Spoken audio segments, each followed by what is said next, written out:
முதலமைச்சர் சொல்றாரு எங்களுக்கு வந்து நிதி நெருக்கடி இருக்குன்னு சொல்றாங்க. நீ முதலமைச்சர் அலுவலகமே ஒட்டுமொத்தமாக மாற்றப்படுகிறது. கேட்டா வந்து இட நெருக்கடின்னு சொல்றாங்க. அது வந்து நிச்சயமாக நம்ப முடியாது. எத்தனை பேர் முதலமைச்சர் இன்னைக்கு வரைக்கும் சந்தித்தாங்க இந்த 60-70 நாள்ல? இந்த 60-70 நாள்ல பாத்தீங்கன்னா 20,881 கோடி ரூபாய் கடன் வாங்கியிருக்காங்க. எதுக்கு இந்த கடன் வாங்கியிருக்காங்க? ஏதாவது வளர்ச்சிக்கான இல்ல, சம்பளம் போறதுக்கே கடன் வாங்குறாங்க. தலைமைச் செயலகத்தில் பார்த்தீங்கன்னா தாவேக்கள் இருக்கக்கூடிய தொண்டர்கள் வந்து தொடர்ந்து வந்து இந்த ரீல்ஸ் எடுத்து பாப்புலர் பண்ணிருக்காங்க. ஒரு தலைமைச் செயலகன்றது பார்த்தீங்கன்னா ஒரு முக்கியமான இடம், அதுக்கு வந்து அவமரியாதை பண்ணுறாங்களா அப்படின்ற மாதிரி கேள்வி வந்திருக்கு. இது எப்படி பார்க்குறேன்? அது எங்கேருந்து இதெல்லாம் ஸ்டார்ட் ஆகும் பார்த்தீங்கன்னா, முதலமைச்சரே வந்து சட்டமன்றத்தில் பேசும்போது அவர் வந்து வேற உடல் மொழிகளில் வந்து பேசுறாங்க. அப்பாவை காணும் அப்படின்லாம் வந்து சொல்றாரு. இவங்க திருப்பி உங்கள் மனைவியை காணும்னு சொல்றாங்க. இதுக்கு அவங்கள வந்து மக்கள் வந்து தேர்ந்தாங்க. நான் திமுகவையும் கேட்குறேன், தாவேக்காவும் கேட்குறேன். இப்போ நீங்கள் சொன்ன மாதிரி இப்போது அதிமுகலேருந்து வெளியேற எம்எல்ஏக்கள் தரப்பில் என்ன சொல்லப்படுதுன்னா, எடப்பாடி பழனிசாமி அவர்கள் வந்து மு.க. ஸ்டாலின் கூட கை கோர்த்து அவரோட ஆட்சியரங்க அமர்வதற்காக தான் முயற்சி செய்தார், அதனால தான் பிடிக்காம தான் நாங்கள் வெளியே வந்தோம்னு சொல்லிட்டு அவங்க தரப்பு ஒரு ஸ்டேட்மெண்ட் வைக்கப்படுது. இது எப்படி பார்க்குறது? இப்போ திமுக வந்து அண்ணா திமுக ரெண்டு பேரும் சேர்ந்தா என்ன உலகம் அழிஞ்சிருமா? இங்க ஒரு வாதத்துக்காக நான் சொல்றேன். அது ஒன்றும் பெரிய தவறெல்லாம் ஒன்றும் கிடையாது. ஒரு கட்சிக்கு ஒரு பிரச்சனைனா நீங்கெல்லாம் இருந்து மெயின் பில்லரா இருந்தா அந்த கட்சியை காப்பாத்திக்கலாம், இன்னொரு கட்சியில போய் நீங்க கருத்துக்கலாம். அந்த கட்சியை ஆரம்பிச்சு எத்தனை ஆண்டுகள் ஆச்சு? 2.5 வருஷம் கூட ஆகல. அப்ப விஜய் தான் ஒட்டுமொத்தம் மாத்துவார் நீங்க சொல்றது உள்ளபடியே இது அரசியல் கணக்கு இல்ல, சொந்த லாப கணக்கு தான். 8 தலித் அமைச்சர்கள் இருந்தும் அந்த சமுதாயத்தோட மேம்பாட்டிற்கு வந்து இது வரைக்கும் யாருமே பாடுபடல அப்படின்னு சொல்லிட்டு இந்த நீட்டுக்கான போராட்டம் நடத்தப்பட்ட இடத்துல பார்த்தீங்கன்னா ரஞ்சித் பார்த்தீங்கன்னா ஒரு குற்றச்சாட்டு வச்சிருக்காரு. இப்போ தலித் அமைச்சர்கள் மட்டும்தான் வேலை செய்யணும், மற்ற அமைச்சர்கள் வேலை செஞ்சுட்டாங்களா? முதலமைச்சர் வேலை செஞ்சுட்டாங்களா? நீங்க கேட்டிருந்தீங்கன்னா ஒரு நியாயமான கேள்வி. அந்த இடத்துல வந்து தலித் அமைச்சர்கள் வேலை செய்யல, திரு வந்து வன்னியரசு அவர்கள் மட்டும்தான் வேலை செய்யற, மற்றவங்க வேலை செய்யலன்னு சொல்றதுக்கு நிச்சயமாக ரஞ்சித் அவர்கள் அவரோட கருத்து வந்து பிற்போக்குத்தரமான கருத்து. ஆச்சி மசாலா எந்த சமையலும் ருசி தேடும் ரகசியம் 20 ரூபாய். பாண்டி பசால் up to 50% வரைக்கும் discount combo offer, buy one get one ஆஃபரும் கொடுக்கறாங்க. இன்னும் நிறைய ஆஃபர்ஸ் கொடுத்துட்டு இருக்காங்க. விழுப்புரம் பாண்டி பசார், இது ஃபேமிலி பட்ஜெட் ஸ்டோர். லலிதாவின் அங்கமெல்லாம் தங்கம் ஆடி ஆஃபர். எந்த நகை வாங்கினாலும் சேதாரத்தில் 1% கம்மி. பழைய நகைக்கு கிராமிற்கு ரூபாய் 150 கூடுதலாகவும் தரும். உங்க லலிதா ஆஃபரை கம்பேர் பண்ணுங்க. போத்தீஸின் ஆடி தள்ளுபடி 5 முதல் 50% வரை மற்றும் இந்த ஆடிக்கு 3 சிறப்பு சலுகைகள். குமுதம் ரிப்போர்ட்டர் நேயர்களுக்கு வணக்கம். இன்றைய சிறப்பு சந்திப்பில் நம்மோடு இணைந்திருப்பவர் அரசியல் விமர்சகர் திரு மணிகண்டன் வீராசாமி அவர்கள். சார் வணக்கம். சார் வணக்கம். எப்படி இருக்கீங்க? நலமா இருக்காங்க சார். இப்போ இந்த மனோன்மணியன் பல்கலைக்கழகத்தில் பார்த்தீங்கன்னா தமிழ்த்தாழ் வாழ்த்து வந்து 3வது இசைக்கப்பட்டிருக்கு. தொடர்ச்சியாக பார்த்தீங்கன்னா ஆளுநர் பங்கேற்கக்கூடிய விழாவில் பார்த்தீங்கன்னா தமிழ்த்தாழ் வாழ்த்து வந்து அவமதிக்கப்படுதா? நிச்சயமாக தமிழ்நாடுன்னு பேர் வச்சது முதற்கொண்டு இதுக்கு பின்னாடி ஒரு மிகப்பெரிய ஒரு வரலாற்று பின்னணி இருக்குது.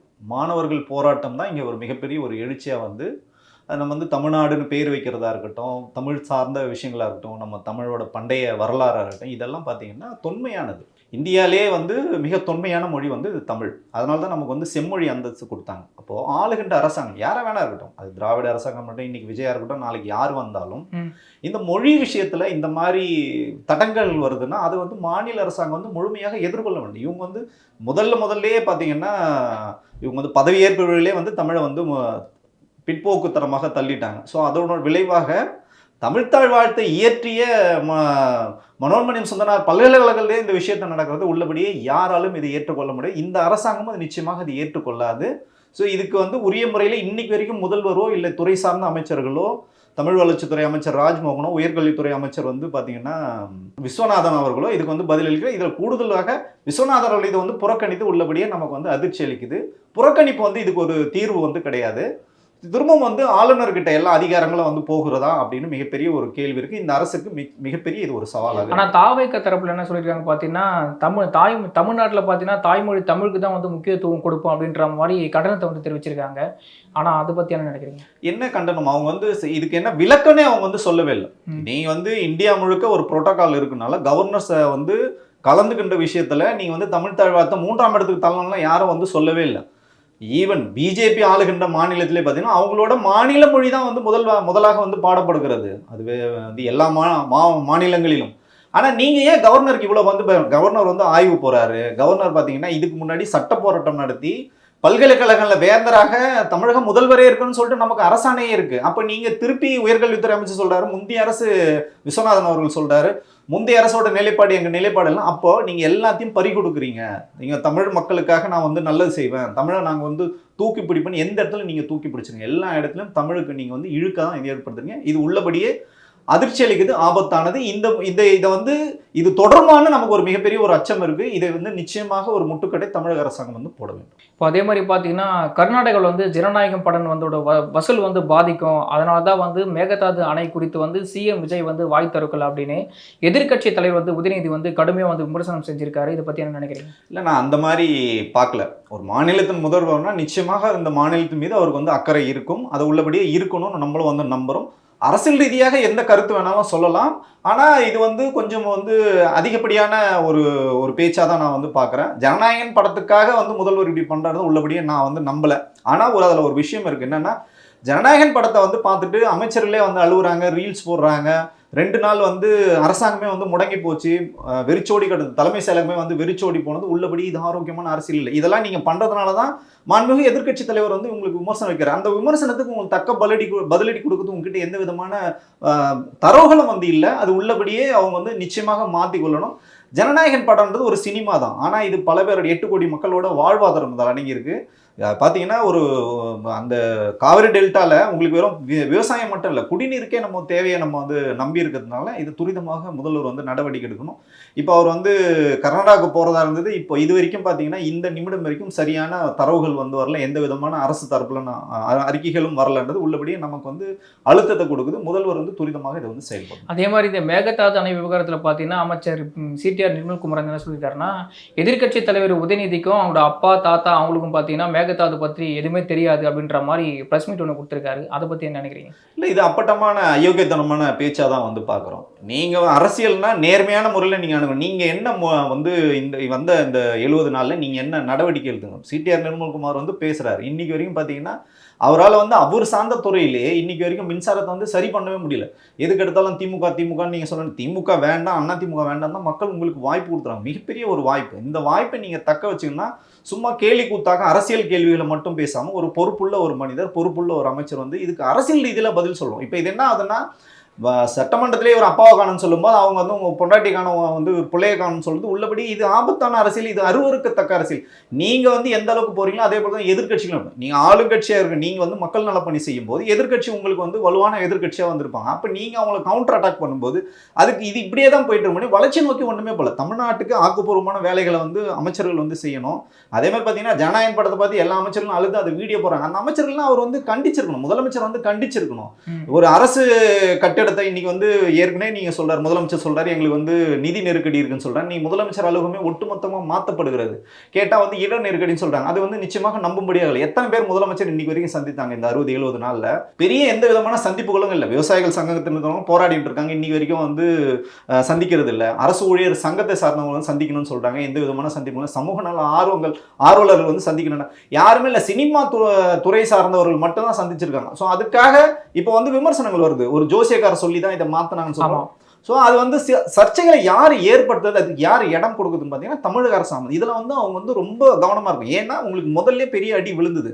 நீங்கள் வந்து ராதன் பண்டிட் அவர்களை வந்து ஒரு அரசு பணியில் வந்து நீங்கள் வந்து செயலாளர் ரேஞ்சில் நீங்கள் வந்து பணியாணை வந்து கொடுக்கும்போதே உங்களுக்கு கடுமையான எதிர்ப்பு வந்து நீங்கள் பின்னோக்கும்போது இப்போ அதே ராதன் பண்டிட் தான் உங்களுக்கு வந்து சொன்னார்னு செய்திகள் வருது. இது யாராவது மறுக்க முடியுமா? ஏன் அப்படி நம்ம சொல்கிறோன்னா, முதலமைச்சர் அலுவலகம் மாற்றப்படுகிறது. அதே போல வந்து HRNC மினிஸ்டருக்கு பல்வேறு பிரச்சனை இருக்கு, நில மோசடியெல்லாம் பிரச்சனை இருந்ததுனால அவர் அலுவலகம் தலைகீழாக மாற்றப்பட வேண்டிய அவசியம் என்ன வந்ததுன்னு கேட்குறோம். ஸோ இதெல்லாம் வந்து அரசாங்கம் வந்து ரொம்ப கூர்மையாக வந்து கவனிக்கணும். மக்கள் பணி இன்னும் தேக்கமாக இருக்கு, அதை வந்து துரிதமாக வந்து செயல்படுத்தணும். இந்த தமிழ்த்தாழ் வாழ்த்து சர்ச்சையை தொடர்ந்து சமஸ்கிருதத்துக்கு மத்திய அரசு தரப்புல வந்து முக்கியத்துவம் கொடுக்கப்படுதா வந்து ஒரு சர்ச்சையான பேச்சு வந்து எழுந்திருக்கு. அது உண்மையா? நிச்சயமாக தமிழ்த்தாழ் வாழ்த்து மட்டும் கிடையாது, நீங்கள் வந்து சமஸ்கிருதம் வந்து தூக்கி பிடிக்கிறாங்க. அதுக்கு பார்த்தீங்கன்னா ஆசிரியர்களே பார்த்தீங்கன்னா பல ஆயிரக்கணக்கான ஆசிரியர்கள் இருக்காங்க. நூற்றுக்கணக்கான ஆசிரியர்கள் தான் வந்து தமிழுக்கு வந்து தமிழ் மொழிக்கு வந்து அமர்த்தி இருக்காங்க. இன்னும் காலியிடங்கள் வந்து நிரப்பப்படாமல் இருக்குது. நவோதய பள்ளிகளாக இருக்கட்டும், CBSE இருக்கட்டும், இதை தான் இந்த அரசாங்கம் வந்து தூக்கி பிடிப்பது. தமிழ் வழி கல்வியும் வந்து அரசு பள்ளிக்கூடங்களும் இன்னைக்கு எந்த மாதிரி நிலையில் இருக்குது? அமைச்சர்கள் வந்து ஆய்வு போகிறாங்க, சினிமா பாட்டை வந்து குழந்தைகளை வந்து பாட வைக்கிறாங்க. இதெல்லாம் உள்ளபடியே ஒரு அரசியல் நோக்கராக. இதுக்கு முன்னாடி இந்த அரசு நம்ம 1000 குறைகள் சொன்னாலும் பள்ளிக்கல்வித்துறையில் சிறப்பாக செயல்பட்டது. அந்த பள்ளிக்கல்வித்துறை அமைச்சர் வந்து தினம் வந்து அதை சார்ந்த ஆய்வுகளை வந்து பண்ணார், நல்லா சிறப்பாக வந்து பண்ணாங்க. பெற்றோர் மாணவர் கழகம்னு சொல்லிட்டு ஆரம்பித்து வெளியிலேருந்து ஃபண்டு வாங்கிலாம் புறநம்பிப்பு வந்து பண்ணாங்க. ஸோ அந்த மாதிரி நீங்கள் வந்து காலை திட்டத்துக்கு வந்து காமராஜர் பேர் வச்சுட்டாங்க, எல்லாமே சரியாயிடும். நல்லபடி உள்ளபடியே அதை நம்ம வந்து வரவேற்கிறோம். இப்போ நீ வந்து காலை உணவு திட்டத்தை வந்து விரிவுபடுத்திருக்கீங்க, அதெல்லாம் வந்து நல்ல விஷயம், அதெல்லாம் நம்ம வந்து பாராட்டு செய்யணும். அதே நேரத்தில் வந்து கல்வின்றது இங்கே வந்து ரொம்ப தரமானதாக இருக்கும், மருத்துவம் வந்து ரொம்ப தரமானதாக இருக்கும். இது ரெண்டுத்துலையுமே இந்த அரசாங்கம் வந்து கோட்டை விட்டு தான் நம்ம பார்க்கணும். இதில் அவங்க இன்னும் துரிதமாக வந்து செயல்படணும். சார், அதே மாதிரி இப்போ இந்த தமிழையும் தமிழ் தாழ் வாழ்த்தையும் மத்திய அரசு புறக்கணித்துக்கு ஏதாச்சும் ஒரு 3 காரணம், முக்கியமான காரணம் ஏதாச்சும் சொல்ல முடியுமா? மத்திய அரசாங்கம் எப்பயுமே பார்த்தீங்கன்னா இந்தியை தூக்கி பிடிக்கிறது தான். இதுக்கு முன்னாடி இந்த காங்கிரஸ் உள்பட தேசிய கட்சிகளே என்னைக்கு பார்த்தீங்கன்னா மாநிலத்தை வந்து நசுக்கிறது தான் அவங்களோட வேலை.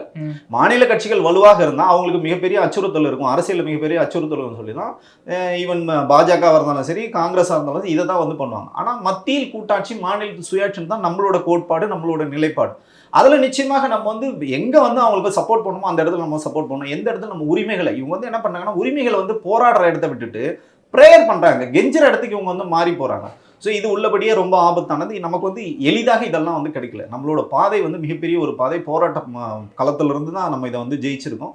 ஸோ இதெல்லாம் நிச்சயமாக தமிழக முதல்வர் வந்து ரொம்ப கனிவோட ரொம்ப வந்து ஃபாஸ்ட்டாக இதை வந்து அவர் வந்து பார்க்கணும். பார்த்தா இந்த சிக்கல்கள் வந்து தீர்க்கப்படும். இனிமேலும் இந்த சர்ச்சைகள் வந்ததுன்னா நிச்சயமாக இந்த அரசாங்கத்துக்கு மிகப்பெரிய ஒரு நெருக்கடியாகும். ஏன்னா இன்னைக்கு மாணவர்கள் மத்தியில் இந்த அரசாங்கத்தின் மீது மிகப்பெரிய ஒரு சுணக்கம் வந்து இருக்குது. ஏன்னா இந்த உங்களுக்கு நீட்டு பிரச்சனையிலே பார்த்தீங்கன்னா மாணவர்களை கையாண்ட விதம் வந்து உள்ளபடி இவங்களோட ஸ்டாண்ட் என்ன, நீட்டு வேணான்றது. ஸோ அதனால் அந்த ஸ்டாண்டை நீங்கள் சொல்கிறீங்க. அதே நேரத்தில் போராட்ட காலங்களில் இப்போ நாங்களே வந்து தமிழ்நாடு இளைஞர் மாணவர் கூட்டமைப்புன்னு சொல்லிட்டு உருவாக்கி அதன் மூலிமா நாங்கள் ஒரு போராட்டம் வந்து பண்ணுறதுக்கு அனுமதி கிடைக்கும். கிட்டத்தட்ட 1 மாத காலம் அலக்கடிக்கப்பட்டோம். ஸோ இந்த மாதிரி யாருமே போராட்டத்துக்கு எந்த விதமான அனுமதி கொடுக்கறதில்ல. எள்ளி நகையாக எடுக்கிறார் அந்த அமைச்சர் பார்த்தீங்கன்னா ராஜ்மோகன். எள்ளி நடையாக சாலை வந்து நடக்கிறதுக்கான இடம் தான், அந்த இடத்துல போராட்டம் பண்ணக்கூடாது அப்படின்னு சொல்லும்போது இதுக்கு எதிர்வினை எங்கே வருதுன்னா, பாலநிலத்தில் அவர் போய் பேசும்போது என்ன சொன்னால் மெரினாவை திறந்து விடுங்க, பிஜேபின்னு ஒரு வார்த்தை சொல்லுங்கன்னு. ஒரு அமைச்சருக்குன்னு ஒரு மாண்பு இருக்கலாம். அந்த மாண்பை மீறி இவங்க வந்து பேசும்போது இந்த இளைஞர்களோட கோபம் இந்த அரசு மீது திரும்பிச்சுன்னா இந்த அரசாங்கம் வந்து மிகப்பெரிய ஒரு சிக்கலை வந்து ஏற்படுத்தும், அது உருவாக்கும். அது வந்து நல்லதல்ல. மாணவர்கள் வந்து மென்மையான முறையில் வந்து கையாளணும். அதே பார்த்தீங்கன்னா எஸ்எஃப்ஐ மாணவர்கள் வந்து கவர்னர் மாளிகை நோக்கி வந்து போகிறாங்களாம், அவங்கள வந்து தடுக்கணும். பெண் தோழர்கள் வந்து பார்த்தீங்கன்னா ஆண் காவலர்கள் வச்சு அடக்குமுறை பண்ணுறது, இதுதான் சொல்கிறேன் பாசிச பாஜக பண்ணுற மாடலை தான் இவங்க வந்து பண்ணுறாங்க. இதில் நிச்சயமாக அணுகுமுறை மாற்றி ஆகணும். அதே மாதிரி இந்த திமுக ஆட்சியை தொடர்ந்து இந்த தாவேக ஆட்சியிலும் லாக்அப் மரணங்கள் தொடர்ந்தே வருது. அதுக்கு என்ன காரணமாக இருக்கும்னு நினைக்கிறீங்க? இது முடிவே இல்லையா? இப்போ பார்த்தீங்கன்னா உள்துறை வந்து முதல்வர் கையில் தான் இருக்கும். முதல்வர் வந்து இதுக்கான ஆய்வுகள் வந்து பண்ணுவோம். இதுக்கு முன்னாடி பார்த்தீங்கன்னா அந்த அஜித்குமார், காவலர் அஜித்குமார் மரணத்தில் பார்த்தீங்கன்னா மிகப்பெரிய ஒரு எழுச்சி வந்தது. சாரி மாடல்னு சொன்னார். சாரி வேண்டாம், எங்களுக்கு நீதி தான் வேணும்னு சொல்லும்போது இந்த 5 வாரங்களில் 4 லாக்அப் மரணங்கள் வந்து நடந்திருக்கு. இது உள்ளபடியே வன்மையாக கண்டிக்கிறது. போலீஸுக்கு ஒருத்தர் நீங்கள் வந்து அக்விஸ்ட் இல்லையெல்லாம் தெரியாது. நீங்கள் ஒரு மேலே ஒரு குற்றச்சாட்டு வருதுன்னா நீங்கள் எஃப்ஐஆர் போட்டு கோர்ட்டில் அவங்கள வந்து சரண்டர் பண்ணுறது தான், அவங்கள வந்து கோர்ட்டில் அடைக்கிறது மட்டும் தான் உங்கள் வேலை. அவங்கள வந்து கைது பண்ணுறது, நீங்கள் வந்து டார்ச்சர் பண்ணுறது, அடிக்கிறதுன்றது உள்ளபடியே போலீஸுக்கு வந்து ரைட்ஸே கிடையாது. இது தொடர்ச்சியாக இந்த அரசாங்கம் மட்டும் இல்லை, இதுக்கு முன்னாடி இந்த அரசாங்கம் சரி தொடர்ச்சியாக வந்து இந்த காவல் மரணங்கள் வந்து ஏற்பட்டுகிறது. மனித உரிமை அமைப்புகள் வந்து தொடர்ச்சியாக போராடிட்டு இருக்காங்க. யார் இறந்தாலும் அரசாங்கம் வந்து பொறுப்பேற்கணும். இது நிச்சயமாக தவிர்க்கப்படும். காவல்துறைக்கு வந்து முதலமைச்சர் வந்து ஸ்ட்ரிக்டான ஆர்டர் வந்து போடணும். அதனால தான் சொல்கிறோம், நம்ம 24/7 எல்லா காவல் நிலையங்களிலும். அதே மாதிரி பார்த்தீங்கன்னா உங்களுக்கு வந்து கிளை சாலைகள் அங்கெல்லாம் பார்த்தீங்கன்னா சிசிடிவி கேமரா 24 மணி நேரம் இருக்கும். அதே மாதிரி பார்த்தீங்கன்னா ஒரு குழு, மனித உரிமை குழு வந்து போய் இவங்களாம் வந்து ஆய்வு பண்ணணும். இதுக்கு அப்போ தான் வந்து தீர்வு கிடைக்கும். உள்ளபடி இது வந்து கண்டிக்கத்தக்கது. இது வந்து முற்றிலுமாக தவிர்க்கப்பட வேண்டியது. இந்த எடப்பாடி பழனிசாமி தலைமையில் வந்து ஆட்சி அமைக்க விஜய் கிட்ட வந்து பேசப்பட்டதாக வந்து டிடிவி தினகரன் அவர்கள் வந்து ஒரு பேச்சு வந்து சொல்லியிருக்காரு. இது உண்மையா? இப்போ பல்வேறு யூகங்கள் வந்து கலப்புறாங்க. அதெல்லாம் இதுக்கெல்லாம் என்ன சாட்சி, என்ன ஆதாரம்னு கேட்டால் தெரியாது. இப்போ வரைக்கும் பார்த்தீங்கன்னா அதிமுகவும் திமுகவும் சேர்ந்து ஆட்சி அமைக்க வந்து ட்ரை பண்ணாங்க. திமுகவோட எம்எல்ஏக்கள் வந்து பேரம் பேசுனாங்கன்னு சொல்றாங்க. பட் இதுக்கெல்லாம் வந்து எந்த விதமான தரவுகளோ எந்த விதமான சாட்சிகளோ இல்லை. திமுக சைடுல அரெஸ்ட் பண்ணிருக்காங்களே, யாரை வேணாலும் நீங்க அரெஸ்ட் பண்ணலாம். செந்தில் பாலாஜி அவர்களை இதுக்கு முன்னாடி இந்த திமுக அவர் வந்து அமைச்சராக இருக்கும்போது வந்து எம்எல்ஏவா இருக்கும்போதே மத்திய அரசாங்கம் அரெஸ்ட் பண்ணி ஓராண்டுக்கு மேல வந்து சிஎஸ்ஆர் கூட போடாம அவர் வந்து ஓராண்டுகள் வந்து சிறையில் வச்சிருந்து கடைசியில் அவர் வந்து விடுதலை செய்யப்பட்டார். இந்த மாதிரி பல வழக்குகள் நம்ம வந்து பார்த்துருக்கோம். ஒருத்தரை நீங்கள் பிடிக்கல, ஒருத்தரை டார்கெட் பண்ணணும்னா நீங்கள் ஈஸியாக எந்த விதமான முகாந்திரம் இல்லாமல் ஒருத்தரை நீங்கள் கைது பண்ணலாம். அதுக்கெல்லாம் என்ன சாட்சி, என்ன ஆதாரம்ன்றது நீங்கள் எவிடன்ஸ் மெட்டீரியல் வந்து கோர்ட்டில் சப்மிட் பண்ணுற அளவுக்கு உங்ககிட்ட மெட்டீரியல் இருக்கானா? மெட்டீரியல் இல்லை. இப்போ திமுக என்ன சொல்கிறாங்க, நாங்கள் வந்து திருமாவளவன் அவர்களை தான் வந்து முதலமைச்சராகணும்னு நாங்கள் வந்து பேசுறதுக்கு முயற்சி பண்ணோம்னு சொல்லும்போது அதில் என்ன தவறு இருக்குன்னு கேட்குறேன். ஸோ இங்கே வந்து நான் என்ன சொல்கிறேன்னா, அது நடந்ததா இல்லையான்னு தெரியாது. ஆனால் இங்கே அப்பட்டமாக அதிமுகலேருந்து உங்களுக்கு 25 பேர் உங்களுக்கு ஆதரவு கொடுத்தாங்களே தாவேகாக்கு, அவங்களோட கொறடாவோட உத்தரவு, கிருஷ்ணமூர்த்தி அவர் கொறடாவோட உத்தரவை மீறி உங்களுக்கு அக்ரி கிருஷ்ணமூர்த்தியோட உத்தரவை மீறி பார்த்தீங்கன்னா உங்களுக்கு 25 பேர் வந்து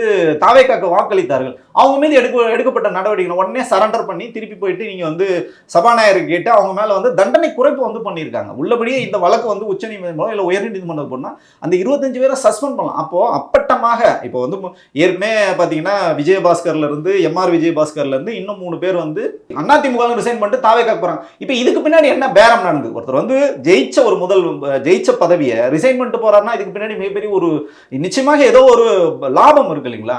இதெல்லாம் மக்கள் மன்றத்தில் வந்து பேசும். நான் என்ன சொல்றேன்னா, இந்த மாதிரி ரொம்ப டர்ட்டி பாலிடிக்ஸை விட்டுட்டு ஆக்கப்பூர்வமான பணிகள் இன்னைக்கு எவ்வளோ செய்ய வேண்டியிருக்கு. அதை நோக்கி இந்த அரசாங்கமும் சரி எதிர்கட்சிகளும் நடந்தா நம்மள மாதிரி ஏழை எளிய மக்களுக்கு தமிழ்நாடு வந்து ஒரு முன்னேற்ற பாதையில் போகும். அதை தாண்டி அவன் சரியில்லை இவன் சரியில்லைன்னு சொல்லிட்டு இருக்குது. ஆளுங்கட்சியும் அப்படிதான் இருக்காங்க, எதிர்கட்சியும் அப்படிதான் இருக்காங்க.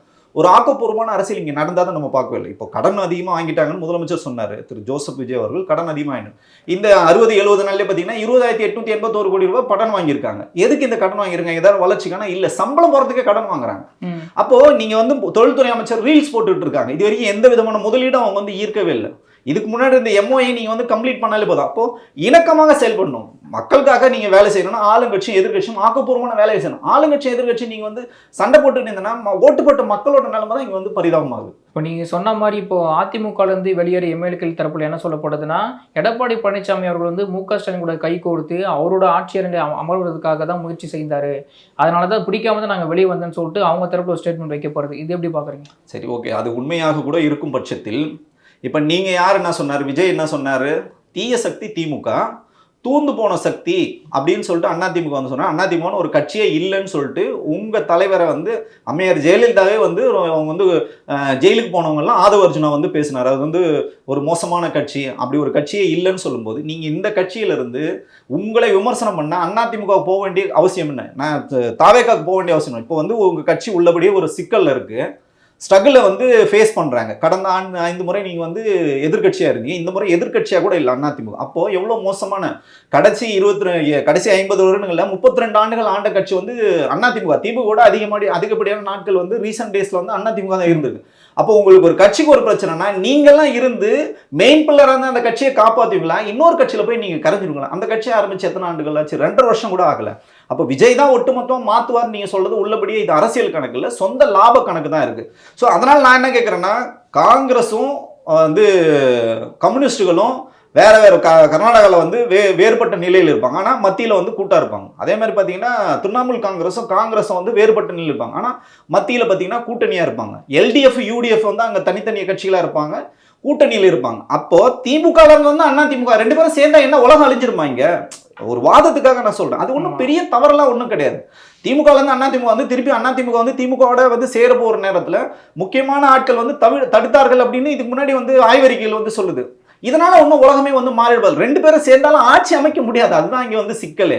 ஏன்னா இப்போ வந்து உங்களுக்கு காங்கிரஸ் வெளியில் போயிட்டாங்க, கம்யூனிஸ்டுகள் வெளியில் போயிட்டாங்க, இவங்கெல்லாம் வெளில போனாலும் ஆட்சி அமைக்கிறதான வாய்ப்புகளே இல்லாதப்போ இவங்க வந்து பேரம் பேசினாங்க. திமுக எம்எல்ஏக்கள் வந்து பேரம் பேசி தாவேக எம்எல்ஏக்களை வந்து கூப்பிட்டாங்கன்னு சொல்லி உள்ளபடி இது அரசியலுக்காக நடத்தப்படும் அப்பட்டமான நாடகம். இது வந்து ரியலில் வந்து நடந்ததாக சாத்தியமும் இல்லை, அதுக்கான எந்த விதமான ஆதாரங்களும். நாடகமாகவே இருந்தாலும் தவறு செய்யாத பட்சத்தில் ஏன் செந்தில் பாலாஜி போயிட்டு தலைமுறை வாங்கணும்? நீதிமன்றம் வந்து பிணை கொடுத்தும் ஏன் வந்து 1 மாத கால தாமதமாக வந்து சரண்டர் ஆகணும்? அவருக்கு ப்ரீவியஸ் எக்ஸ்பீரியன்ஸ் இருக்கு இல்லைங்களா? நீங்கள் வந்து ஒரு முதலுதவி நீங்கள் வந்து எஃப்ஐஆர் கூட போடாமல் நீங்கள் வந்து அவரை வந்து 1 ஆண்டுகள் சிறையில் வச்சிருந்தீங்களா? அவருக்கு வந்து பைபாஸ் சர்ஜரி வந்து சிறையிலே நடந்தது. இதுக்கு முன்னாடி எக்ஸ்பீரியன்ஸ் இருக்குல்ல, கடைசி வரைக்கும் அவங்களால ப்ரூவ் பண்ணவே முடியல. அவர் என்ன தவறு பண்ணாருன்னு ப்ரூவ் பண்ணவே முடியல. அப்போ அவர் சாட்சிகளை வந்து வலுவெடுக்கிறதுக்காக அவர் போறதுல இன்னும் தவறு இல்லை. அவர் வந்து தலைமறைக ஆகல. அவர் வந்து சொல்றாரு, ஒரு டைம் கேட்குறாரு, அந்த டைம்ல இன்னைக்கு வந்து உள்ள வந்திருக்காரு, கையெழுத்து வந்து போட்டுட்டு தானே. நான் என்ன சொல்றேன்னா, அவர் யாரா இருந்தாலும் செந்தில் பாலாஜி இல்லை, யாரா இருந்தாலும் தவறு பண்ணா அதை மக்கள் மன்றத்தில் வெளியிடுங்க. கோர்ட்டில் போயிட்டு நீங்கள் அவங்களுக்கு வந்து பதவி இழப்பு பண்ணுங்கன்னு சொல்லணும். யார் தவறு பண்ணாலும் பதவி இழப்பு வந்து பண்ணுங்க. அப்போ தான் மக்களுக்கு வந்து தெரியும் இவங்க மக்களுக்கானவர்கள் இல்லை சுயநலவாதிகளாம். ஸோ இதை வந்து அரசாங்கம் வந்து செய்யாமல் சும்மா வந்து சோசியல் மீடியாவில் வந்து பேசியதால எந்த பயனும் இல்லை. அப்படி உள்ளபடியே சிக்கல் இருந்தால் முதலமைச்சர் பிரஸ் மீட் பண்ணி சொல்லலாமே, என் கட்சி அளிக்கிறதுக்கான வேலைகள் வந்து செய்கிறாங்க திமுக அப்படின்னு அவர் வந்து சொல்லலாமே. இன்னைக்கு வரைக்கும் பத்திரிகையாளர் சந்திப்பு வந்து நடத்துறதே இல்லையே. ஸோ இதெல்லாம் வந்து மிகப்பெரிய ஒரு கேள்வியாக தான் இருக்குது. இப்போ அதே மாதிரி இந்த நீட் தேர்வை பொறுத்த வரைக்கும் திமுக கடந்த ஆட்சிக்கு வரும்போது என்ன சொன்னாங்கன்னா, நீட்டை வந்து ரத்து செய்யறதுக்கு வந்து என்கிட்ட ஒரு ரகசியம் இருக்குது அப்படின்ற மாதிரி உதயநிதி வந்து ஒரு ஸ்டேட்மெண்ட் வச்சார். இப்போ வரைக்கும் ஆட்சியாக முடிஞ்சிச்சு, நீட்டை பற்றின எந்த ஒரு அவங்க கோரிக்கையும் நிறைவேற்றலை. கிட்டத்தட்ட ஒரு 80 லட்சம் பேர்கிட்ட வந்து கையெழுத்து வாங்கினாங்க. அந்த கையெழுத்து என்ன ஆச்சுன்னே தெரியல. இது சம்மந்தமாக நிர்மல்குமார் என்ன சொல்லியிருக்காருன்னா, திமுக வந்து நீட்டை பற்றி பேச அருகதையே கிடையாது அப்படின்னு கடுமையாக விமர்சனம் செஞ்சிருக்காரு. இதை பற்றி என்ன நினைக்கிறீங்க? இல்லை, அரசியல் ரீதியாக வந்து என்ன கருத்து வேணாலும் சொல்லலாம். திமுக நீட்டை பொறுத்த வரைக்கும் நீங்கள் சொன்ன மாதிரி கையெழுத்து இயக்கம் வந்து நடத்துனாங்க. சட்டமன்றத்திலே தீர்மானம் நிறைவேற்றி வந்து கவர்னருக்கு அனுப்புறாங்க. கவர்னர் இதுக்கு முன்னாடி இருந்த ஆளுநர் ரவி அவர்களும் அதை வந்து கிடப்பிலே வந்து போட்டிருந்தாங்க. அதை தாண்டி வந்து உச்சநீதிமன்றம் வந்து போனாங்க. உச்சநீதிமன்றத்தில் வழக்கு நிலுவையில் இருக்கு. இதை வந்து உச்சநீதிமன்றம் தான் வந்து தீர்மானம் பண்ணும். அவங்க என்ன சொன்னா கோர்ட்டோட இதுக்கே விட்டுறேன்னு சொன்னாங்க. நம்ம என்ன கேட்குறோம்னா விலக்கு தான் கேட்குறோம். நம்ம வந்து நீட் வந்து இங்கே தான் இந்த அனிதா என்ற அந்த குழந்தை வந்து இறந்தனால தான் அந்த நீட்டு தீயை இங்கே தான் நம்ம ஆரம்பிச்சுது. அப்போ வீரியமாக செயல்படணும். நான் என்ன சொல்றேன்னா இந்த விஷயத்துல இப்போ தாவேகா வந்து என்ன பண்ணாங்க, இவங்களும் சட்ட போராட்டம் நடத்துறேன்னு தான் சொல்றாங்க. அதுக்கு எண்ட் ஆஃப் த அவுட்புட் என்ன வந்தது? ஒண்ணுமே வரல. அதனால நான் சொல்றேன், திமுக, அண்ணா திமுக, பாஜக தவிர மீதி எல்லா கட்சிகளும் நீட்டை வந்து ஒழிக்கணுன்றது ஒருமித்த குரல்ல தான் இருக்காங்க. எல்லாருமே அதில் ஒன்றுபட்டு நீட்டை வந்து ஒழிக்கணுன்றது தான் நம்மளோட நிலைப்பாடும். நம்ம தமிழகத்திலே நிறைய குழந்தைகள் வந்து இறந்து போறாங்க. இதை தடுக்கணும்னா இதெல்லாம் அரசியல் பண்றதை விட்டுட்டு ஆக்கப்பூர்வமா நம்ம என்ன செய்ய முடியுமோ அதை தான் வந்து தமிழக அரசாங்கம் செய்யணும். அதுக்காக தான் மக்களும் திமுக வந்து சொன்னாங்க, செய்யல, வழக்கு போட்டிருக்காங்க. இப்போ அவங்களை வந்து நிராகரிச்சிட்டாங்க மக்கள். உங்களுக்கு வாய்ப்பு கொடுத்துருக்காங்க. திரு விஜய் அவர்களும் சொன்னாரு நீட்டை நாங்கள் ஒழிப்போம்னு சொன்னாரு. அதுக்கப்புறம் இவர் ஸ்டாண்டை மாத்துறாரு. நீட்டு மட்டும் தான் படிப்பான்னு இவரே சொன்னாரு. இவரே இன்னும் நீட் கோச்சிங் சென்டர் வந்து நடத்துறாரு. அதை வந்து அவரோட அஃபிடவிட்லேயே கொடுத்துருவாரு. அப்போ இரட்டை நிலைப்பாடு பண்றது யாரு? தாவேகா அரசும் திரு விஜய் அவர்களும். அதுக்கு என்ன விளக்கம் வந்து சிடிஆர் நிர்வாகம் கொடுப்பாரு? ஸோ அந்த மாதிரி முன்னுக்கு பின்புறாக பேசுறது மட்டும் இல்லை, ஆக்கப்பூர்வமாக இங்கே ஏதாவது செய்யணும்னா எல்லா கட்சிகளும் ஒருங்கிணைஞ்சு இதை செய்யணும். அதே மாதிரி இந்த தலைமைச் செயலகத்தில் பார்த்தீங்கன்னா தாவேக்கில் இருக்கக்கூடிய தொண்டர்கள் வந்து தொடர்ந்து வந்து இந்த ரீல்ஸ் எடுத்து பாப்புலர் பண்ணிருக்காங்க. ஒரு தலைமைச் செயலகன்றது பார்த்தீங்கன்னா ஒரு முக்கியமான இடம், அதுக்கு வந்து அவமரியாதை பண்ணுறாங்களா அப்படின்ற மாதிரி கேள்வி எழுந்திருக்கு. இது எப்படி பார்க்குறீங்க? நிச்சயமாக இது வந்து கண்டிக்கத்தக்கது. யாராக இருந்தாலும் ஒரு அரசியல் கட்சி இருக்காங்கன்னா அது திமுக, அண்ணா திமுக, காங்கிரஸ், பிஜேபி யாராக இருந்தாலும் அது மக்களுக்கான பணி செய்யக்கூட ஒரு மிகப்பெரிய ஒரு இடம், மாண்பு மிகுந்த ஒரு இடம். அந்த சட்டமன்ற வளாகத்தை நிச்சயமாக வந்து கண்ணியத்துடன் கையாளணும். அது எங்கேருந்து இதெல்லாம் ஸ்டார்ட் ஆகுதுன்னு பார்த்தீங்கன்னா, முதலமைச்சரே வந்து சட்டமன்றத்தில் பேசும்போது அவர் வந்து வேற வேற உடல் மொழிகளில் வந்து பேசுகிறாங்க. அப்பாவை காணும் அப்படின்லாம் வந்து சொல்கிறாரு. இவங்க திருப்பி உங்கள் மனைவியை காணும்னு சொல்கிறாங்க. இதுக்கு அவங்கள வந்து மக்கள் வந்து தேர்ந்தாங்க. நான் திமுகவையும் கேட்குறேன், தாவேகாவும் கேட்குறேன். ஸோ இதெல்லாம் வந்து கிடையாது. ஆக்கப்பூர்வமான மக்கள் பிரச்சனைகள் பேசி அந்த இடத்துல ஒரு தீர்வை எடுக்கிறது தான் மக்கள் வந்து உங்களுக்கு சட்டமன்ற உறுப்பினராக உங்களோட பிரதிநிதியாக அமைச்சிருக்காங்க. அங்கே போயிட்டு நீங்கள் வந்து பண்ணுகின்ற வேலைகள் பாதி நாள் இப்போலாம் சட்டமன்றமே கூடுறது கிடையாது. தினமும் வந்து முதலமைச்சர் வந்து 10 மணிக்கு போயிடுறாரு, 6 மணிக்கு வராரு, 5 மணிக்கு வராருன்னு சொல்லிட்டு ரீல்ஸ் போடுறாங்க. ஆனால் எத்தனை கோப்புகள் வந்து அவர் சரி செஞ்சார்? எத்தனை கோப்புகள் வந்து இன்னைக்கு வந்து மக்களுக்கு திட்டங்கள் வந்தது? சரி, அவங்க நிறைவேற்றின, அவங்க சொன்ன வாக்குறுதி நிறைவேற்ற முடிஞ்சது. 200 யூனிட் மின்சாரம் ஃப்ரீன்னு சொன்னாங்க. ஆனால் இன்னைக்கு 1000 ரூபாய் வாங்கினவங்கலாம், 1000 ரூபாய் மின்சாரம் செலுத்தினவங்க நீ 15,000 20,000 வந்து தொடர்ச்சியாக குற்றச்சாட்டுகள். இது குறித்து மாண்புமிகு மின்சாரத்துறை அமைச்சர் வந்து சிடிஆர் நிர்மல்குமார் பேசணும். அவர் வந்து அதை கடந்து போறாரு. அப்போ தொடர்ச்சியாக பள்ளிகளில் வந்து ரீல்ஸ் எடுக்கிறாங்க, பள்ளிகளில் வந்து கொடியை வந்து கட்டுறாங்க. ஸோ இதெல்லாம் வந்து நிச்சயமாக தவிர்க்கப்பட வேண்டும். ஆக்கப்பூர்வமான அரசாக இது வரைக்கும் பார்த்தீங்கன்னா தாவேகா செய்கிற அட்ராசிட்டிக்கு இது வரைக்கும் யாராவது தண்டனை கொடுத்துருக்காங்களா? ஒரு எம்எல்ஏ மீது பாலியல் குற்றம் வந்து வருது, இன்னொரு அமைச்சர் மீது பவுடர் பயன்படுத்தணும் குற்றச்சாட்டு வருது. அவங்களெல்லாம் நீங்கள் டிஸ்மிஸ் பண்ணிருக்கணும். குறைஞ்சபட்ச கட்சி பதவிகளை நீங்கள் பறிச்சிருக்கணும். பறிச்சிருந்தீங்கன்னா இப்போ மாவட்ட செயலர் அவங்க கிட்ட இருந்து பிடுங்க, கட்சி பதவி அவங்க கிட்ட இருந்து போங்க. அப்போ பயம் வரும். இப்போ நீங்க என்ன பண்ணீங்க, எடுக்கிறதெல்லாம் பார்த்தீங்கன்னா சாதாரண கிளைக்கழக உறுப்பினர்கள், வட்ட செயலாளர், ஒன்றிய செயலாளர் வரைக்கும் தான் பதவி நீங்க செய்யணும். எம்எல்ஏக்கள் மாநிலத்தில் இருக்கிறவங்களும் பல்வேறு தவறுகள் வந்து பண்ணிட்டு இருக்காங்க. அவங்களாம் இன்னைக்கு வரைக்கும் பொறுப்புல தொடரும் போது அவங்களுக்கு ஒரு அச்சத்தை வந்து ஏற்படுத்தல. இது உள்ளபடியே தாவேகா செய்கிற மிகப்பெரிய ஒரு. ஆனால் திமுக ஆட்சியில் வந்து முதல்வராக மு.க. ஸ்டாலின் இருக்கும்போது பார்த்தீங்கன்னா செந்தில் பாலாஜி வந்து கடுமையாக வந்து விமர்சனம் செஞ்சுருந்தாரு. இந்த மாதிரி ஊழல் குற்றச்சாட்டில் வந்து முக்கியமான ஆள் அப்படின்ற மாதிரி. ஆனால் திமுக ஆட்சியில் வந்து செந்தில் பாலாஜிக்கு வந்து ஒரு அமைச்சர் பதவியே கொடுத்துருக்காங்க. அதை பற்றி எப்படி நினைக்கிறீங்க? இப்போ அவர் வந்து பார்த்தீங்கன்னா அது மாதிரி பார்த்தீங்கன்னா அவர் நிச்சயமாக வந்து தண்டனை பெறவில்லை. அவர் வந்து அவர் மேலே ஊழல் குற்றச்சாட்டு சொன்னாங்களே கண்டி அவருக்கு வந்து தண்டனை, அவருக்கு வந்து பனிஷ்மெண்ட் கொடுக்கல. ஆனால் நிறைய பேர் வந்து பனிஷ்மெண்ட் வாங்கினவங்களே இப்போ பார்த்தீங்கன்னா ஓராண்டு காலம் வந்து தலைமறைவாக இருந்தார் எம்ஆர் விஜயபாஸ்கர். அப்போ அவரை எப்படி இவங்க வந்து தாவேகால வந்து இணைச்சாங்க? குட்கா புகழ் ஊழல் வந்து எல்லாருக்குமே தெரியும், எம்ஆர் விஜயபாஸ்கர். அப்போ வந்து அந்த அரசாங்கம் வந்து லைவா எடுத்தாங்க, வந்து டாக்குமெண்ட்லாம் தூக்கி வெளியில போட்டாங்க. அப்போ எவ்வளோ சிக்கல்கள். அப்போ அவங்கெல்லாம் நீங்க உள்ள வச்சுட்டு இருக்கும்போது நம்ம பேச முடியாது இல்லைங்களா? அப்போ நான் என்ன சொல்றேன்னா, கிளீன் கவர்னன்ஸ் நீங்க அமைக்கணும்னா இந்த மாதிரி ஊழல்வாதிகளை நீங்க வந்து பக்கத்தில் வச்சுக்காதீங்க, சேர்க்காதீங்கன்னு. இது யாரு தவறு செய்யலும் தவறு தான் நம்ம சொல்லலாம். அது திமுக செய்தாலும் தவறு தான், அதிமுக செய்தாலும் தவறு தான், தாவேகா செய்தல் தான். அந்த தவறுகளுக்கு அந்த மாதிரி ஆட்களை நீங்க வந்து வெளிப்படுத்துங்கன்ற. நீங்க வந்து வழக்கு தொடருங்க, அந்த வழக்கு போயிட்டே இருக்கும். 10 ஆண்டுகள் 15 ஆண்டுகள் ஒண்ணுமே இல்லைங்க. பத்தி பாத்தீங்கன்னா முன்னாள் சபாநாயகர் அவர் வந்து தேர்தல் சம்பந்தமான வழக்கு போட்டாங்க. 20 வருஷம் கழிச்சு தான் அந்த வழக்கே வந்தது. ஸோ இன்பதுரை வந்து வெற்றி செல்லாதுன்னு சொல்லிட்டு 20 வருஷம் கழிச்சு வந்து என்ன பிரயோஜனம்? அவர் 5 வருஷம் வந்து எம்எல்ஏவே இருந்துட்டு போயிட்டார். ஸோ இந்த மாதிரி வழக்குகள் போடுறதுனால இதுக்கு வந்து ஒரு தீர்வுகள் வந்து மக்கள் மன்றத்தில் நீங்கள் வந்து அம்பலப்படுத்தணும். ப்ரெஸ் மீட் வைங்கண்டா, மாண்புமிகு முதல்வர் அவர்கள் ப்ரெஸ் மீட் வைங்க. எத்தனை அமைச்சர்கள் முன்னாள் அமைச்சர்கள் வந்து தவறு பண்ணாங்கன்னு சொல்லிட்டு ஒரு வெள்ளை அறிக்கை வெளியிடுங்க. நீங்கள் வந்து இபிக்கு வெள்ளை அறிக்கை வெளியிட்டீங்க, ஃபினான்ஸுக்கு வந்து வெள்ளை அறிக்கை வெளியிட்டீங்க, அந்த மாதிரி ஊழல் வெள்ளை அறிக்கை வெளியிடுங்களேன். ஸோ அது அப்போ மக்கள் மத்தியில் பேசும் பொருளாக இருக்கும். அதே மாதிரி நீங்கள் கொடுத்த வாக்குறுதிகளை நிறைவேற்றுங்க. இப்போ அதுக்காக போராட்டம் பண்ணுறாங்களா, அதுக்கு என்ன தீர்வு? தீர்வை நோக்கி இந்த அரசாங்கம் வந்து நடக்கணும் தான் நம்ம எல்லோரோட பார்வை. இப்போ அதே மாதிரி பார்த்தீங்கன்னா இந்த 8 தலித் அமைச்சர்கள் இருந்தும் அந்த சமுதாயத்தோட மேம்பாட்டிற்கு வந்து இது வரைக்கும் யாருமே பாடுபடல அப்படின்னு சொல்லிட்டு இந்த நீட்டுக்கான போராட்டம் நடத்தப்பட்ட இடத்துல பார்த்தீங்கன்னா ரஞ்சித் பார்த்தீங்கன்னா ஒரு குற்றச்சாட்டு வச்சிருக்காரு. 5 வருஷமா இந்த ரஞ்சித், அதுக்கப்புறம் பார்த்தீங்கன்னா வெற்றிமாறன் அவர்கள், அமீர் அவர்கள் வந்து டிஎம்கே ஆட்சியில் வந்து இது வரைக்கும் எந்த ஒரு கொஸ்டினுமே பண்ணல. இந்த தாவேக ஆட்சி வந்து கிட்டத்தட்ட ஒரு 2.5 மாதங்கள் தான் ஆகுது. திடீர்னு வந்து குரல் கொடுக்க என்ன காரணமாக இருக்கும்? ஒருவேளை திமுகவுக்கு இது சப்போர்ட் பண்ணி செயல்படுறாங்களா? இல்லை, நான் நீட்டு எதிர்ப்பு காலத்தில் நாங்கள் 11 ஆண்டுகளாக நாங்கள் வந்து போராட்ட காலத்தில் வந்து இருக்கோம்.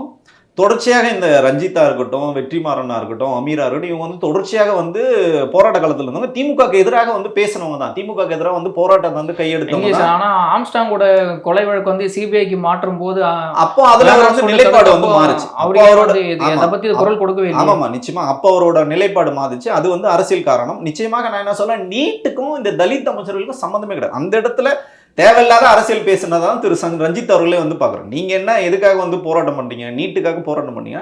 நீட்டுக்காக போராட்டம் இப்போ தலித் அமைச்சர்கள் மட்டும்தான் வேலை செய்யணும், மற்ற அமைச்சர்கள் வேலை செஞ்சுட்டாங்களா, முதலமைச்சர் வேலை செஞ்சுட்டாங்களா நீங்கள் கேட்டிருந்தீங்கன்னா ஒரு நியாயமான கேள்வி. அந்த இடத்துல வந்து தலித் அமைச்சர்கள் வேலை செய்யலை, திரு வந்து வன்னியரசு அவர்கள் மட்டும்தான் வேலை செய்கிற, மற்றவங்க வேலை செய்யலைன்னு சொல்கிறதுக்கு நிச்சயமாக ரஞ்சித் அவர்கள் அவரோட கருத்து வந்து பிற்போக்குத்தரமான கருத்தாக தான் நம்ம வந்து பார்க்குறோம். அதே மாதிரி இப்போது சமீப காலமாக பார்த்தீங்கன்னா தாவேக அரசு பார்த்தீங்கன்னா இன்னொரு 3 மாதம் அல்லது 6 மாதத்தில் வந்து ஆட்சி வந்து கவிழ்க்கப்படும், கூடிய விரைவில் வந்து திமுக ஆட்சி வந்து அமலுக்கு வரும் அப்படின்ற மாதிரி அனிதா ராதாகிருஷ்ணன் அதுக்கப்புறமா எதிர்கட்சியில் இருக்கிற தரப்பில் வந்து சொல்லப்படுது. அதுக்கு வாய்ப்புகள் இருக்கா? நிச்சயமாக இல்லைங்க. ஒரு மக்களால் தேர்ந்தெடுக்கிற அரசாங்கம் வந்து 5 ஆண்டுகள் வந்து நடக்கணும். உங்களுக்கு பிடிக்குது பிடிக்கலன்றது இங்கே வந்து விஷயமே கிடையாது. ஒரு அரசாங்கத்துக்கு நீங்கள் வாய்ப்பு கொடுத்துருக்கீங்கன்னா திருப்பி மக்கள் வரிப்பணம் தான் வந்து இங்கே வந்து சூறையாடப்படும், நம்மளுக்கு வந்து பொருளாதார இழப்பு. அதை தான் நம்ம வந்து சொல்கிறோம். அதை நம்மளோட தெளிவான விளக்கம் என்னன்னு பார்த்தீங்கன்னா, அதனால தான் அதிமுக ரிசைன் பண்ணிட்டு தாவேகா போன எம்எல்ஏக்களுக்கு வந்து திருப்பி வாய்ப்பு கொடுக்கக்கூடாது நம்ம சொல்றது காரணமே அதுதான். நிச்சயமாக இந்த அரசாங்கம் வந்து 5 ஆண்டுகள் வந்து முறையாக நடந்தால் மட்டும்தான் மக்களுக்கான திட்டங்கள் நீங்கள் வந்து பண்ண முடியும். திருப்பி வந்து சப்போஸ் வந்து எலெக்ஷன் வருது, திருப்பி இதே மாதிரி தொங்கு சட்டமன்றம் அமையுதுன்னு வச்சுங்களேன், திருப்பி இதே குதிரை பேரங்கள் நடக்கும். குதிரை பேரத்தை விட யானை பேரங்கள் நடக்கும். இதுக்கு வந்து நிச்சயமாக வழிவகை பண்ணக்கூடாது. ஒரு அரசாங்கம் தேர்ந்தெடுக்கப்பட்டாங்கன்னா நிச்சயமாக அவங்க 5 ஆண்டுகள் வந்து கடக்கணுன்றதான் நம்மளோட ஒரு அரசியல் விமர்சகராக நம்மளோட கருத்து. இதில் வந்து யார் வேணாலும் அரசியல் லாபத்துக்கு என்ன வேணாலும் பேசலாம். இந்த அரசாங்கம் நாளைக்கு கவுந்துரும், நாளைக்கு கவுந்துரும். இப்போ அம்மையார் ஜெயலலிதா அவர்கள் ஆட்சி காலத்தில் இன்னைக்கு மந்திரியா இருப்பார், நாளைக்கு அவர் மந்திரியா இருக்க மாட்டாருன்னு தெரியாது, இருப்பாரா பதவியில் இருக்க மாட்டாரு. அந்த மாதிரி ஒரு மோசமான சூழல் இருக்கும். அவங்க வந்து வேலையே செய்ய முடியாத ஒரு அபாயகட்டமாக இருந்தாங்க. அந்த மாதிரி ஒரு நெருக்கடியை வந்து இந்த அரசாங்கம் இல்லை, எந்த அரசாங்கத்துக்கும் நம்ம வந்து கொடுக்கக்கூடாது. இந்த மாதிரி ஆட்சி கவிழ்ப்பு, ஆட்சி கலைப்புன்றது ஜனநாயகத்துக்கு வந்து எதிரானது. இதை நம்ம வந்து முற்றிலுமாக வந்து எதிர்க்கிறோம். இந்த அரசாங்கம் முழுமையாக போகணும், மக்களுக்கான அரசாங்கமாக இது மாறணும். இப்போ நீங்கள் வெறும் ரீல்ஸ் மட்டுமே போட்டுட்டு இல்லாமல், வெறும் கோட்டை மட்டும் போட்டுட்டு இல்லாமல், ஓட்டு போட்ட மக்களுக்கு நம்ம என்ன செய்ய முடியும், என்ன அதிலிருந்து நம்ம இன்னும் வந்து பெரியதாக நம்ம செய்ய முடியும், மக்களுக்காக எங்கே வந்து நிற்கும். முதல்வர் ஃபஸ்ட்டு இறங்கி வரணும், தரைக்கு வந்து இறங்கி வரணும் ரியாலிட்டிக்கு. அதுக்கு காரணம் பார்த்தீங்கன்னா முதல்வர் அவர்கள் நம்ம வந்து குறை சொல்லணும். அவர் கூட இருக்க குழுக்கள் பார்த்தீங்கன்னா யார், அவரோட இத்தனை வருஷம் பயணப்பட்டவங்க தான். ஜெகதீஷ் பழனிசாமியாக இருக்கட்டும், அவரோட அரசியல் விமர்சகர் அந்த ஜான் அவர்கள் சமயம், இவங்க தான் குழுவில் இருக்கும்போது விஜய் அவர்கள் எது பண்ணாலும் ஆமான்னு தான் சொல்லுவாங்க. வெள்ளக்காக்கா பறக்குதுன்னா ஆமா சார் வெள்ளக்காக்கா பறக்குதான் சொல்லுவாங்க. இல்லைங்க, ரியாலிட்டி என்னன்னு எத்தனையோ மூத்த ஐஏஎஸ் அதிகாரிகள் இருக்காங்க. முதல்வர் அவங்க தான் வழி நடத்துவாங்க. நீங்கள் முதல்வர் அலுவலகமே நீங்கள் போனீங்கன்னா முழுக்க பார்த்தீங்கன்னா தாவேக்காரர்கள் மட்டுமே நிரம்பி இருக்கும்போது அந்த இடத்துல எப்படி உங்களுக்கு வந்து ஒரு ஆக்கப்பூர்வமான பணி நடக்கும்? இப்போ நீங்கள் இந்த ரட்டன் பண்டிட்டுக்கு நீங்கள் போஸ்டிங் கொடுக்கலாம், ஆனாலும் ரட்டன் பண்டிட்டு அங்கே தான் இருக்காரு. இப்போ எத்தனையோ பேர் வந்து பார்த்தீங்கன்னா போஸ்டிங் நாங்கள் வாங்கி தரோன்னு சொல்லிட்டு எத்தனையோ பேர் வந்து பேசுகிறாங்க. இது நீங்கள் சொன்ன மாதிரி முதல்ல கேட்ட கேள்வி மாதிரி ரொம்ப வேலிடானது. சட்டமன்றம்ன்றதும் ஒரு தலைமை செயலகம்ன்றதும் அரசு ஊழியர்கள் தான் அந்த அரசாங்கத்தின் பேர். ரெண்டுமே இருக்குது, ரெட்டை மாட்டு வண்டி மாதிரி தான். அரசு ஊழியர்களும் அரசு அதிகாரிகளும் இங்கே வந்து மந்திரிகளும் முதலமைச்சரும் இணைந்தால் மட்டும்தான் இந்த சக்கரம் வந்து வலிமையாக வந்து வேலை செய்யும். நீங்கள் அரசியல்வாதிகளில் வந்து போயிட்டு ரொம்ப அதிகாரிகளை வந்து இன்ஃப்ளூயன்ஸ் பண்ணுறீங்க அப்படின்னா உங்களுக்கு ரிசல்ட் கிடைக்காது. ஸோ இந்த அரசாங்கம் வந்து இதை வந்து நிச்சயமாக கருத்தில் வந்து கொள்ளணும். இதை வந்து முதல்வர் அமைச்சகத்தை வந்து தேவையில்லாத வெளிநபர்கள் வந்து வெளியேற்றணும். அப்பதான் இதுக்கு வந்து தீர்வு கிடைக்கும். ஆச்சி மசாலா எந்த சமையலும் ருசி தேடும் ரகசியம் 20 ரூபாய். பாண்டி பசார் up to 50% வரைக்கும் discount combo offer buy one get one ஆஃபரும் கொடுக்கறாங்க. இன்னும் நிறைய ஆஃபர்ஸ் கொடுத்துட்டு இருக்காங்க. விழுப்புரம் பாண்டி பசார், இது ஃபேமிலி பட்ஜெட் ஸ்டோர். லலிதாவின் அங்கமெல்லாம் தங்கம் ஆடி ஆஃபர். எந்த நகை வாங்கினாலும் சேதாரத்தில் 1% கம்மி. பழைய நகைக்கு கிராமிற்கு ரூபாய் 150 கூடுதலாகவும் தரும். உங்க லலிதா ஆஃபரை கம்பேர் பண்ணுங்க. போத்தீஸின் ஆடி தள்ளுபடி 5 முதல் 50% வரை மற்றும் இந்த ஆடிக்கு 3 சிறப்பு சலுகைகள்.